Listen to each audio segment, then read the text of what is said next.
Salam alaikum. Hablaré en español, no he tenido tiempo de aprender el árabe.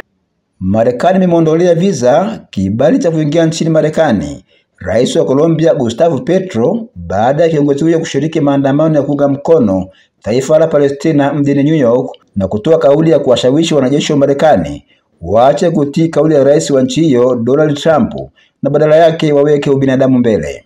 Katika hotuba yake kwa umati uliokusanyika nje ya makao makuu ya Umoja wa Mataifa, Rais Petro ametoa wito wa kuundwa kwa jeshi la dunia litakalokuwa na nguvu zaidi kuliko la Marekani kwa lengo la kuwakomboa wa Palestina.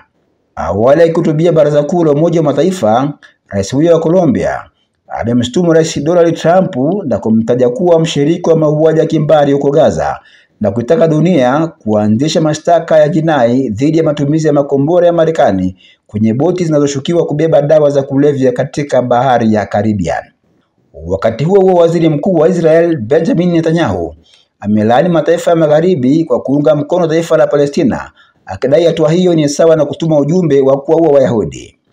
Vita vya Gaza vinaendelea huku kukiripotiwa maafa makubwa baada ya shambulizi la Hamas la Oktoba 7 mwaka 2023 lililoua Waisraeli 1200 na kuwateka nyara 251.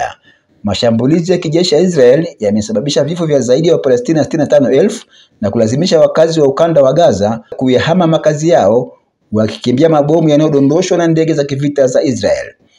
Mataifa kadhaa ikiwemo Ufaransa, Uingereza, Australia na Canada yametangaza kutambua taifa la Palestina, huku mataifa ya Marekani na Israel yakilaani vikali hatua hiyo.